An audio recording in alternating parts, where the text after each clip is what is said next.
than never. I'm Tim Mosso. Welcome to the 1916 Company. This is Watches Tonight. And I tell you, tonight's episode is going to be huge. We are talking about Donald Trump's tourbillon. And only the tourbillon. We're going to talk about watches generally in the tourbillon class if you miss out on the Trump Victory Tourbillon. All that, plus we chat live and I share your wrist shots tonight on Watches Tonight. While we're warming up, do me a favor.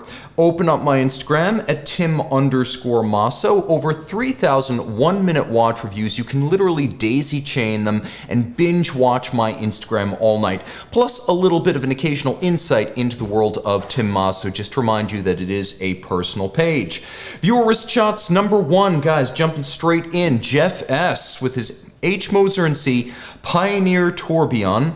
This is a watch that's 120 meters water resistant and yet also rose gold and yet also titanium. It runs the gamut. Tarek H. impresses with his Patek Philippe Calatrava 5226G, appropriately in fall colors. Fotina has never felt more right. We've got Neil B., who builds out our Watches and Wheels series with the IWC Amalfi Chronograph, vintage of course, and Bentley Bentayga SUV. Jeff pilots his Aston Martin DB12. We'll keep in time on his Breguet Marine Chronograph, latest version. Eric O. and Rolex Daytona enjoy a quiet moment of wine and cheese in Napa, California. Guys, send your wrist shots to mondaymailbag at the1916company.com to see your pieces on my pixels. All right, we've got Alexi, we've got Bob Dole from Monument, Colorado. We've got Jim Millett from the UK, Keystar G60. Miroslav joining in from Eastern Europe, Slowboy Fuel Pump. Rich Mitch, Edward K. from Sweden. And welcome Nick, Dixon Lee, and Eric R. from Southern Utah, guys. All right, we got Dr. Kevin Moore from Bloomington, Indiana. Dr. Moore, you sent me a wrist shot, but there was no wrist shot attached. It was just an email. So please kindly resend, and I will feature you in a future show. All right, Donald Trump made a watch, and I have questions.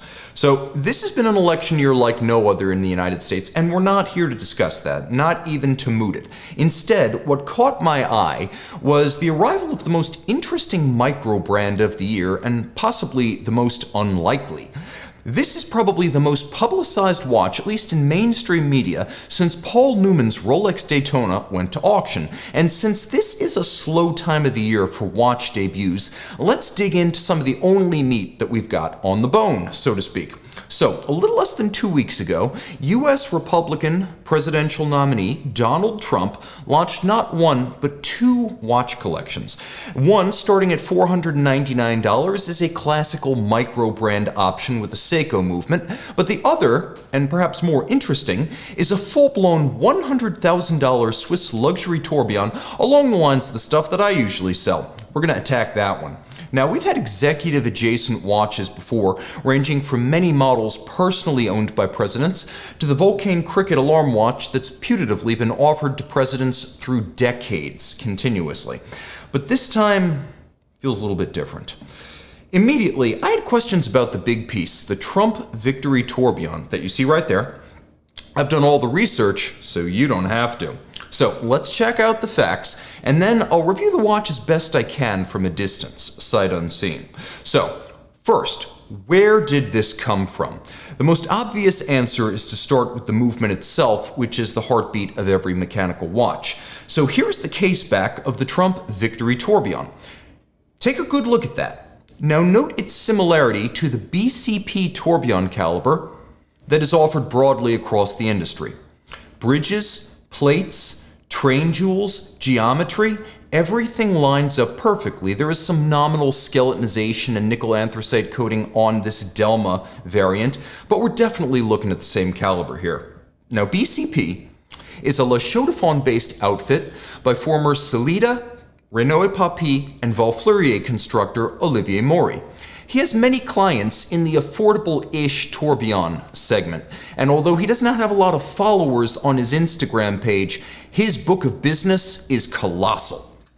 So, a quick note about tourbillon cage designs that are available on movements available to many customers. They often use exactly the same cage design, regardless of who is getting the movement. So, B&B Concept, La Jouperet, Technotime, and others have historically shipped identical cage designs to many disparate clients. That seems to be the case as seen right here on this year's Delma 1924.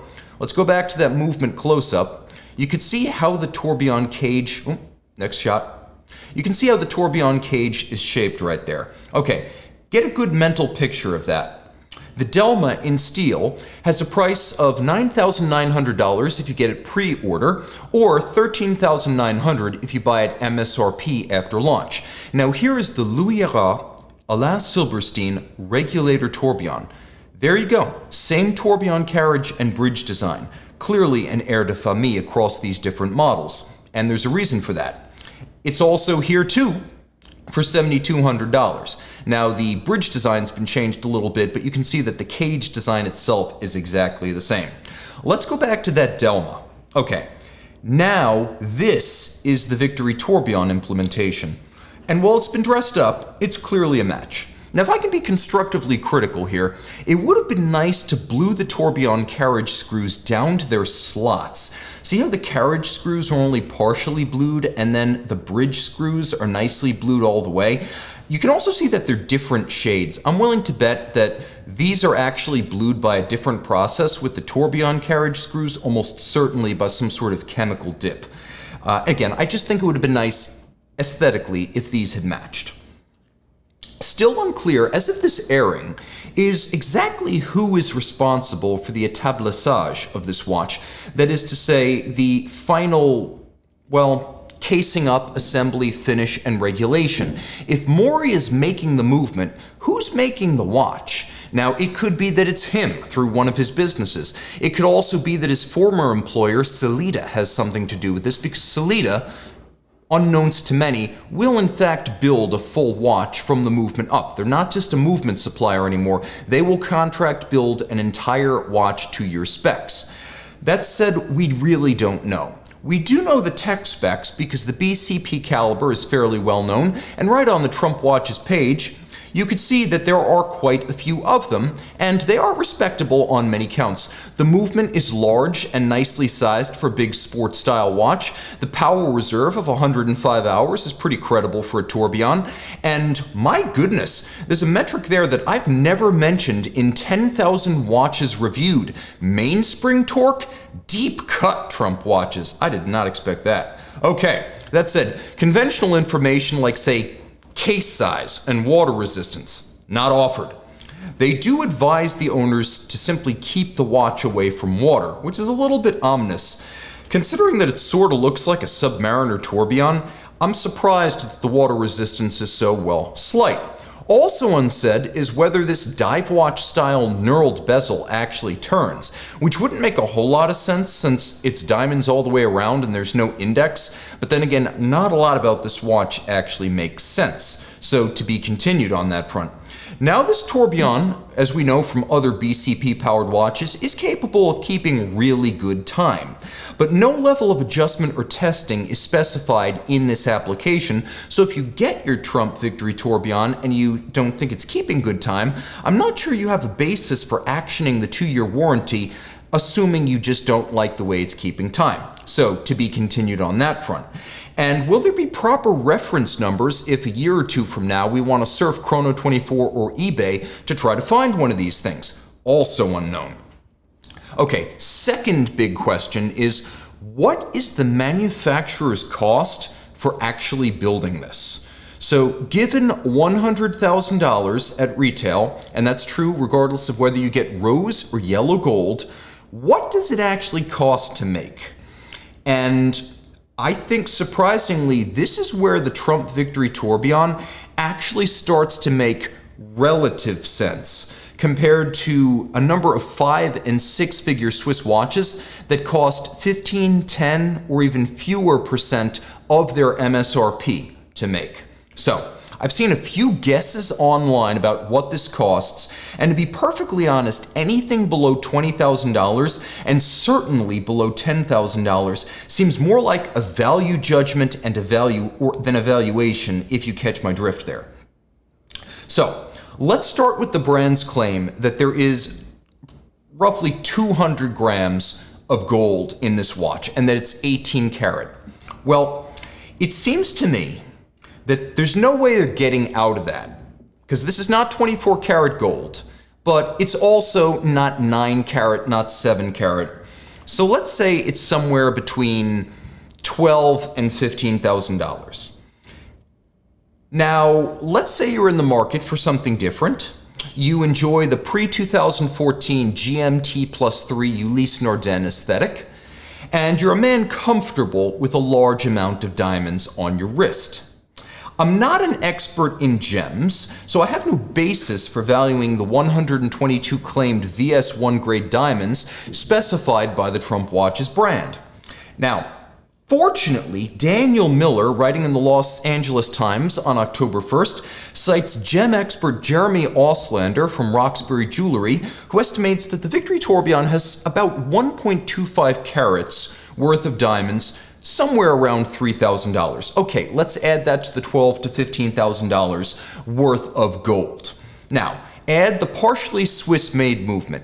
BCP Tourbillon is in the four-figure tourbillon caliber business. This is not something like a Seagull ST8000 that you can get for under $400. So Olivier Maury, he is in the four-figure tourbillon business, not the three-figure tourbillon business. So add the raw cost of, say, a $3,900, maybe $3,500 tourbillon movement to the raw cost of the diamonds and the gold. You can see why I'm saying this is over $20,000, at least at cost. I don't know if there are volume discounts given to whoever's actually making this, but I do think just in the basis of raw materials, you're up over $25,000.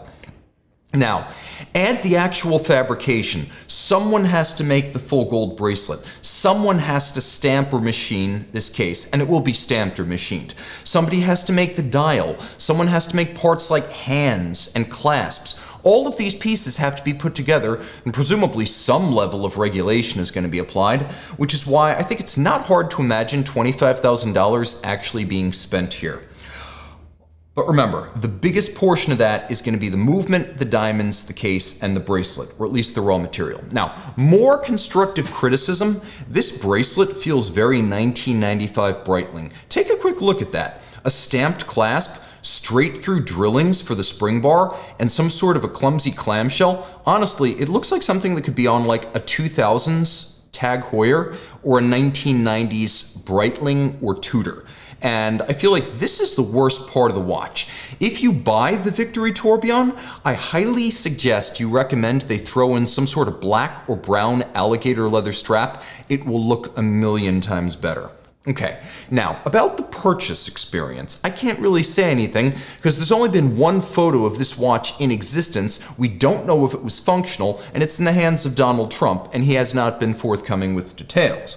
But each one of these will come with an uplifting optional message, ostensibly from Donald Trump himself. Now, it's not clear whether this will be some sort of impromptu inspiration from his own hand, or maybe pulled from a hat's worth of original upbeat quips like, say, a fortune cookie. But you don't have to get the message on the case back, which, as you can see, is a sapphire display, and silk screened in with the signature of Donald Trump. The cheap ones have his signature on the dial. The expensive ones have his signature on the back. Thomas Burnett saying, "This is typically a bad product from Donald Trump. Why make it a prepaid watch when it is such a cheap product and clearly a ripoff for his campaign?" But there is a caveat. The Best Watches LLC, or the Best Watches in the World LLC, the Wyoming registered brand actually marketing these things, has a disclaimer about not being associated with the Trump campaign. However, if potentially all 100 of these sell at list price, that would be something like $15 million to a company connected to Donald Trump in some circuitous way. So if you want to vote by proxy and buy one of these as a show of support, in some way, I'm sure he's still benefiting. It's just not linked to the campaign. What else is going here? Oh, Big Tony, I see that right there. Nice use of an emoji. And we have lots of comments. We have Awakened Citizen saying, make America proud again. And we have Enrique Casiano saying, looks like my Psycho Turtle clasp. You're probably not wrong on that count. Carmine L, not amused. All right. Back to the watch itself, guys. The purchase experience. Trump does not make, by the way, I will say this, the company selling these, technically called the Best Watches on Earth LLC, because we're all about accuracy, frankly, the name does sound like something the candidate might have made up from whole cloth. But he does not make this watch personally, which would seem obvious. But if he were toiling away at a bench, lovingly crafting these for his supporters, that would be the weirdest watch story of 2024 and practically demand more attention. Okay, that said, he's more like a brand ambassador in the contemporary parlance. And given the popularity of brand ambassadors, I suppose he's as good as any. If you want to think of it, he's both a sports ambassador and a political ambassador because he plays a mean round of golf. Now, you may be surprised to encounter something of a wait for this watch. That's right, there's a wait list, which the marketer describes as a build-to-order situation. And this is straight from their website. That's their FAQ. If that's true, that these watches are only made to order, then the company is already better at managing inventory, maintaining production discipline, and combating the gray market than like 97% of the real Swiss watch industry, because they are terrible at this. It's almost like Trump Watches has built a wall to keep the aftermarket away from this brand. But make sure you really love it, because back to the fact, there are no returns. Final sale. You better love it. And by the way, try before you buy if you can, because the fit, given no watch size on the website, will remain a mystery until it's on your wrist. And technically, nobody really knows what it looks like, because even the site specifies that these images you see are conceptual only and rendered. So number 001 has been reserved for its namesake, but that doesn't mean it or any subsequent examples exist in a functional form to be continued. Now, there's only a 2-year warranty, but don't blame them for a lack of full disclosure. Take a look at this right at the end. Right on the fact page, Trump watches are intended as collectible items for individual enjoyment only, not for investment purposes. Holy smokes! That is the most honest and complete disavowal I have ever seen of the Swiss watch industry's greatest deception. That is the single greatest bunker-busting truth bomb ever dropped by a brand marketing a luxury watch. And it's right there on the Trump Watch website. Can you imagine if Audemars Piguet, right on a precious metal code 1159 sales page, said something to the effect of this being for collectible purposes, not investments? I mean, that is something that you will never see written by companies that have been marketing watches for 100, 200, 250 years, and yet it's completely true. These things, in 99% of the cases, lose money the day you buy them. They are for collectible enjoyment only. Okay, my hat's off to them on that count. Now, we're not quite done. Purchase by Bitcoin is allowed, and you might want to lock in the $100,000 purchase price now to avoid potential tariffs on this foreign, manufactured product, which it is, Swiss-made per the dial. Shipments aren't expected to pick up until after the election, so if you're thinking about committing to this, you're going to need significant conviction to do so. One way or another, it's interesting to see the truth in advertising on the maker's own page, saying that the watches will be passed on for generations. One way or another, that does sort of seem inevitable. And before anyone laughs too hard at any of this, Consider the general direction of the luxury watch industry, which now includes six-figure cross-studio Wonder Woman central tourbillons, Death Star central tourbillons, Audemars Piguet Spider-Man, and Black Panther Royal Oak concepts, all of the above priced at over $100,000 US. Also, consider Omega's endless press releases to the effect that James Bond is a real living human being. That might make Trump the most meta-aware watch brand yet, making fun of the entire genre as it surveys the scene. Frankly, if only a handful of these do get made, and I'm talking like single digits, it might take on some kind of crazy special interest value in the long run. BCP Tourbillon, or some related company, probably handles the service and warranty costs, although that's a question worth asking before you open up your Bitcoin wallet. One request, and this is a request to you guys out in cyberspace, whoever's listening, listen to this. If anyone has one of these, please send me a wrist shot, and if you can find it in your heart, send it to me for an on-the-wrist review. It would be a first and last, but I would be very curious. No one's measured this watch to date, so we may as well get diameter, thickness, and lug to lug. Send it to mondaymailbag at the1916company.com if you've got a lead. All right, jumping back into the box. Question from Talai Sakar asking, who services the Trump Tourbillon? Your guess is as good as mine. And then we have another comment from Ilium55. Just because you have money doesn't mean you have taste. It is definitely an acquired taste, I will give you that. And it probably tastes a lot like a well-done steak laced with ketchup. Big Tony, Tim Mosso, when are you going to be Archie Luxury's honored guest on his live stream? Wow, we're all about controversy today. Well, I guess Trump just got demoted to junior partner in that venture. What else is going on there? We got Mark S. saying, move on, Tim, please. I like your turn of phrase. Viewer wrist shots number 2. Warren P. of Dallas, Texas captures his Panerai Rodimir Officine PAM 1384. It's a new world with white-colored sandwich-style Rodimirs. Mark W.'s New York City as he and his Breitling Super Ocean Heritage prepare for an ELO concert in Madison Square Garden. Daniel K. and his Breitling Chronomatic visit the Breitling Pop-Up Museum in Zurich.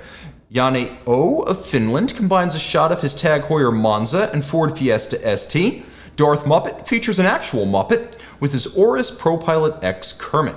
Guys, send your wrist shots to mondaymailbag at thewatchbox.com to see your watch on this box. You can also send it to the1916company.com if you want to send it to the new email address. Both will work. Okay. Guys, quick note, if you're in Denver, Hyde Park Jewelers in Denver, Colorado, which is now the 1916 Company, will be holding a watch fair on October 11th and 12th, that's Friday and Saturday, featuring our own Jack Forster. Now, this is going to be a lot of fun. It's going to be multi-brand. It's going to be live and hands-on. So if you want to meet Jack and see some cool watches, check out our Denver location in Colorado on the 11th and the 12th. Also, big news. We're moving into a new era, live selling. Watches you can buy as you shop the show. Our first show is going to be this coming Wednesday at 12 p.m. U.S. Eastern. It's going to be me and Mike Manjos. It's going to be like the play-by-play and color commentary. I'll be calling the shots on the color commentary. He'll be quoting prices. You can actually buy the watches as you see them, and not a single one of these watches will have been or will be offered on our website, so exclusivity is assured. Check it out on the 1916 Company website, our Instagram, and YouTube, where it will be simulcast. Okay, so guys, if you missed the Trump train, here are a few tourbillons to target. So, Jaeger LeCoultre Master Tourbillon. This is probably my pick of the litter here, but launched in 2005, this tourbillon date GMT arrived at 41.5 millimeters in stainless steel at what was then the shockingly low price of $50,000 for a Swiss tourbillon. Not only a practical tourbillon for everyday use, the automatic caliber 978 won the first modern chronometry trial against a battery of elite opposition at the Concours de Chronométrie. It actually graded out to plus 0.13 seconds per day, which is 47.5 seconds per year. Chronometer, you better believe it. Today, they can be owned for $30,000 to $35,000 in steel, full box, full papers with recent service receipts. I recommend getting one of these. But if you can handle a bit more watch, at 44 millimeters, the Zenith El Primero Tourbillon. Now, in the watch world, if you think I was courting controversy by talking about Trump, ask a Zenith fan about Terry Nataf. Real photo, by the way, on a man-made island in Dubai with a hunting falcon and belly dancers. That's what the 2000s were like at Zenith. His reign of terror in Le Loc is legendary, but he deserves credit for investing massively in complications.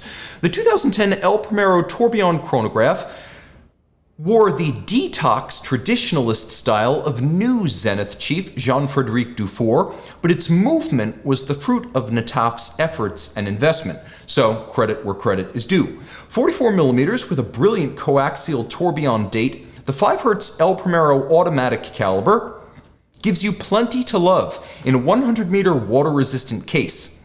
Prices are super fair for a watch with this much horological value. Automatic, date, tourbillon, chronograph, El Primero. There's even a cool limited edition blue dial Charles Vermeaux tribute model. If you can find it in a limited series, that's the one to own. An all-arounder that costs about 20 grand with all of the above, that's a winner. Viewer wrist shots number 3. Nick L., who's sent me many shots, and I'm happy to finally feature you, Nick, with his Explorer 2 Polar enjoying a quiet moment in Jackson, Wyoming at the Snake River. And for you greenies out there, which includes me, he mentions that he did throw away the butt properly, which I appreciate. Ethan S. and his Christopher Ward C60 Trident Pro 300. Visit NAS Oceana for a U.S. Navy air show. You can see the Joint Strike Fighter F-35 in the background. Roy S. and his Panerai Luminor Marina enjoy sand, surf, and sun with a cool aftermarket bracelet in Cabo. We have Ori G and his wedding gift Nomos from his father-in-law, overlooking Switzerland's Lake Lucerne on his honeymoon. Long may you prosper together. Chris C and his Venetianico join us from behind the wheel of the mighty Ram T-Rex in traffic. Guys, send your wrist shots to Monday Mailbag at the1916company.com, because we are now the 1916 Company, to see your passion in this fashion. Okay, jumping back in. And we have Brian D. Tim, you should do a whole episode on Terry Nataf and that era at Zenith. And then we have a comment from Caleb Brown. Why doesn't every time-only watch have a jumping hour function? I think the time zone function from Omega on an Oyster Perpetual. Well, why doesn't every time-only watch have a jumping hour function? First, because it's really hard to make those watches tell time well. 2, it's a bit of a delicate complication that's not suited to sports watch applications. And 3, not everyone likes the tombstone-like appearance or bathroom scale-like appearance of a jumping hour watch. It tends to be very polarizing. Andrew T. Tim, when you say a movement is semi-hand finished like the GP 3300 or JLC 889, what exactly do you mean? I generally mean that you're going to see things like hand-fired screws that are truly blued, lowered into the kiln and then removed at the right time. I tend to mean that we might see a combination of a person holding a bridge to be milled for beveling against a milling wheel. That act of holding it against a milling wheel is both mechanical and manual, as opposed to something like an Omega 8900 where it's just a machine doing that, and so on and so forth, including things like satinization of surfaces and sometimes striping of bridges. So that's what I mean by that. We have Patek Philippe. Tim, what's your guilty pleasure Panerai? The PAM 80 Independent that had the Chazard deadbeat seconds movement. I believe it was a white gold watch, Rajamir case, very limited production. Okay, so if you missed the Trump train, here are a few more tourbillons to target. The Arnold & Son UTTE, the ultra-thin tourbillon escapement, 2014 launch in rose gold and precious metal palladium. One of the few palladium watches you will find. Built not far from Olivier Maury's current shops in La Chaux-de-Fonds. 42 millimeters diameter, but only 8.9 millimeters thick, and short at 46.5 millimeters lug to lug. Fit is superb on any wrist, there's mine. And the UTTE is an awesome manufacturer flying tourbillon movement made in La Chaux-de-Fonds by a small independent that's backed by Citizen Watch money. That's right, La Chaux de Fonds, La Joux-Perret, they make the Arnold & Son brand. They're owned by Citizen. It's got a 90-hour power reserve with an engraved caliber if you go with the rose gold version, and a blackened caliber if you go with the palladium model. Expect to pay around $20,000 to own one pre-owned, which seems like a lot for a watch this extensively handmade and in very low volume. Guys, worried about how to protect your Trump Victory Tourbillon from water? The answer would be to have a running mate.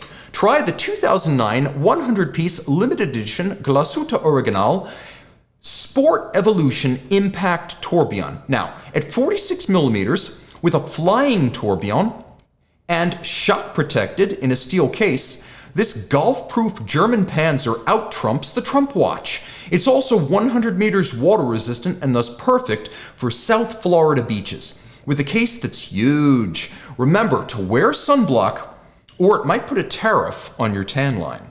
This fully automatic, loomed and water-resistant, shock-resistant stainless steel flying tourbillon is legit haute horlogerie with a 3/4 rotor automatic and finishing to match from Germany's original haute horlogerie house dating back to 1845. Frankly, it's hard to even establish a market for something like this that's so rare. You can't find one for sale right now, but the last one that we sold over a year ago went for something like $21,000, $22,000, which is probably like a quarter of what it sold for back in 2009 when it was new. In other words, good deal. Okay, amateur wrist shots, viewer wrist shots, all in one, amateur C.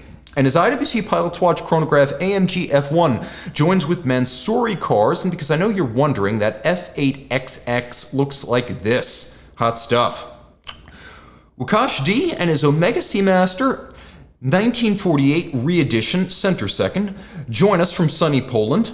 Wakar A rolls with Toyota and his father's recently reconditioned Mont Blanc chronograph. Max L is on safari, legitimately by air, with his Casio G-Shock over Kenya's Masai Mara Reserve, and Junior J's Linen Dial, Tritium Dial, vintage Rolex Day Date takes us home thanks to a photo assist by his buddy Thomas B. Guys, send your wrist shots to Monday Mailbag at the1916company.com. And remember, this Wednesday, 12 p.m. U.S. Eastern, live selling. It's going to be all about the show, live question and answer. You might even walk away with a watch. That's going to be right here on the 1916 Company YouTube channel, our website, and Instagram. Until then, thanks to my crew that overcame some tech issues when we started up. Time out, Tim out, and thanks for logging on.